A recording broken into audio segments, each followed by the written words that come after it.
బిల్కిస్ బానో కేసులో సుప్రీంకోర్టు తన తీర్పును వెలువరించింది. గుజరాత్లో నరేంద్ర మోడీ ముఖ్యమంత్రిగా ఉన్న సమయంలో 2002లో జరిగినటువంటి మత మారణ హోమం సందర్భంగా గర్భిణిగా ఉన్నటువంటి బిల్కిస్ బానో మీద, తన కుటుంబ సభ్యుల మీద సామూహిక లైంగిక దాడి జరిగింది. 11 మంది దుండగులు ఈ దుష్కృత్యానికి పాల్పడ్డారు.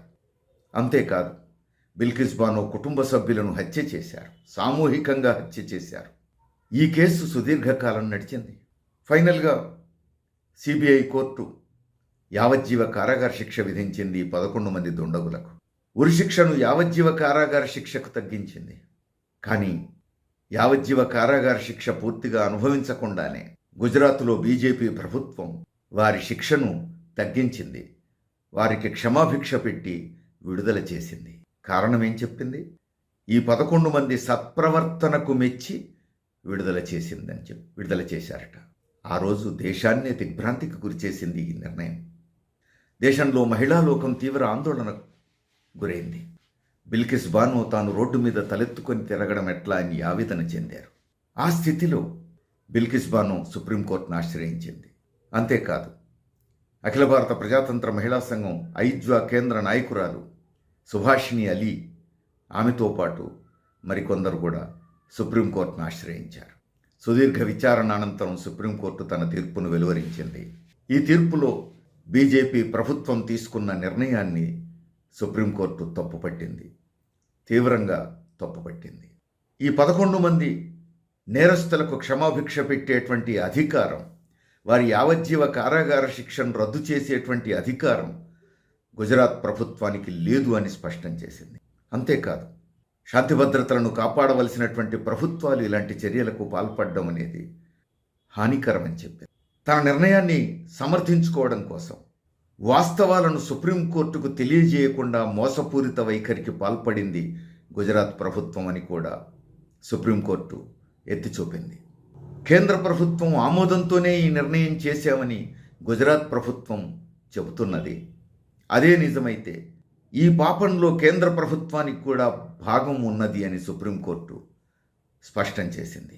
సంస్కారవంతులమని చెప్పుకునే పార్టీ బీజేపీ, మహిళల పట్ల అమితమైన గౌరవం ఉంటుంది మాకు అని చెప్పుకునే పార్టీ, దేశభక్తి కలిగిన పార్టీ అని చెప్పుకుంటారు. ఇలాంటి వాళ్ళు ఇంత దుర్మార్గంగా, ఇంత దారుణంగా సామూహిక లైంగిక దాడికి పాల్పడ్డ ఈ నేరస్తులను వారి సత్ప్రవర్తనకు మెచ్చి విడుదల చేస్తున్నామని ప్రకటించడం ఎంత ఆందోళనకరమైంది ఈరోజు మనందరం ఆలోచించవచ్చు. ఈ నేపథ్యంలో సుప్రీంకోర్టు తీర్పు బిల్కిస్ బానోకు ఊరట కలిగిస్తోంది. దేశంలో మహిళా లోకానికి ఎంతో కొంత న్యాయం జరిగిందనే సంతృప్తినిస్తోంది. న్యాయ వ్యవస్థ ఇంకా న్యాయం చేయగలిగిన స్థితిలో ఉన్నదనే విశ్వాసాన్ని కల్పిస్తున్నది. సుప్రీంకోర్టు తీర్పు ఆహ్వానించదగింది. కానీ ఇక్కడ ఆందోళనకరమైంది ఏమిటి అంటే, దేశంలో, రాష్ట్రంలో అధికారంలో ఉన్నటువంటి ఒక పార్టీ, పూర్తి మెజారిటీ వచ్చినటువంటి ఒక పార్టీ, ఒక ప్రభుత్వం, పౌరులకు భద్రత కల్పించాల్సిన ప్రభుత్వం, మహిళలను రక్షించాల్సిన ప్రభుత్వం, ఒక గర్భిణి మీద సామూహిక లైంగిక దాడికి పాల్పడి తన కుటుంబ సభ్యులందరినీ హత్య చేసినటువంటి దుర్మార్గులను జైలు శిక్ష నుంచి విముక్తి చేసి విడుదల చేయటమే దిగ్భ్రాంతికరమైన విషయం కదా. పైగా వారు విడుదలైనటువంటి సందర్భంగా ఆర్ఎస్ఎస్ నాయకులు, విశ్వ హిందూ పరిషత్ నాయకులు, బీజేపీ నాయకులు జైలు నుంచి వారికి పూలదండలు వేసి బాజా భజంత్రులతో స్వాగతం పలికినటువంటి తీరు జగుప్సాకరం కదా. వారేదో స్వాతంత్ర సమరయోధులు అన్నట్టు, ప్రజా సమస్యల మీద పోరాడి జైలుకు పోయిన వాళ్ళు అన్నట్టు ఇంతటి తీవ్రమైనటువంటి నేరస్తులను, దుర్మార్గులను గొప్పవాళ్లుగా చిత్రీకరిస్తూ బహిరంగంగా వారిని గౌరవించి పూలమాలలతో సత్కరించి ప్రదర్శనగా తీసుకువెళ్ళడం అనేది ఎంత దారుణమైన విషయం. ఒక ప్రజాస్వామ్య దేశంలో ఇలాంటి ఘటనను మనం ఊహించజాలం. కానీ జరిగింది. అధికార పార్టీ ఆమోదం ఉంటే, ఆశీర్వాదాలు ఉంటే ఇలాంటివి ఎన్నైనా జరగవచ్చు అని చెప్పి మనం అనుభవంలో చూసాం. పైగా ఇలాంటి నిర్ణయం గుజరాత్ ప్రభుత్వం ఎట్లా చేసింది? దీనికోసం వేసినటువంటి ఒక శాసనసభ్యుల కమిటీకి నాయకత్వం వహించినటువంటి బీజేపీ శాసనసభ్యుడు మీడియాకు చెప్పిన విషయం ఏమిటి? సంస్కారవంతమైన కుటుంబాల్లో జన్మించిన వాళ్ళట 11 మంది. అందుకని వాళ్ళు అలాంటి నేరం చేసి ఉంటారని వాళ్ళు భావించట్లేరట. వారి మీద తప్పుడు సాక్ష్యాలు సృష్టించి ఇలాంటి శిక్ష పడేటట్టుగా చేసి ఉంటారు అని భావించారట. అందుకే వారి శిక్షను రద్దు చేయాలని, జైలు నుంచి విడుదల చేయాలని సిఫారసు చేశారట. దాన్ని గుజరాత్లో బీజేపీ ప్రభుత్వం ఆమోదించిందట. కేంద్రంలో నరేంద్ర మోడీ ప్రభుత్వం కూడా ఆమోదించిందట. కాబట్టి విడుదల చేశారట.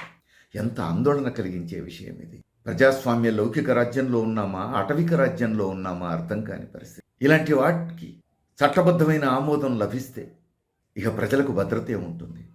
ఇలాంటి వాటి పర్యవసానమే కదా ఇప్పుడు మణిపూర్లో జరుగుతున్నటువంటి దారుణం. మే 3వ తేదీ నుంచి ఇప్పటి వరకు మహిళల మీద లైంగిక దాడులు కొనసాగుతూనే ఉన్నాయి. ఆదివాసీల మీద దాడులు కొనసాగుతూనే ఉన్నాయి. అయినా ప్రధానమంత్రి పట్టించుకోడు. మణిపూర్లో బీజేపీ ప్రభుత్వం పట్టించుకోదు. అయినా మన దేశం ఇంకా ప్రజాస్వామ్య దేశంగానే చెప్పుకుంటాం. చట్టం ఏమైంది? కేంద్ర రాష్ట్ర ప్రభుత్వాలు ఏం చేస్తున్నాయి? అటు మణిపూర్ రాష్ట్ర ప్రభుత్వం ఏం చేస్తోంది? మోడీ ప్రభుత్వం ఏం చేస్తోంది?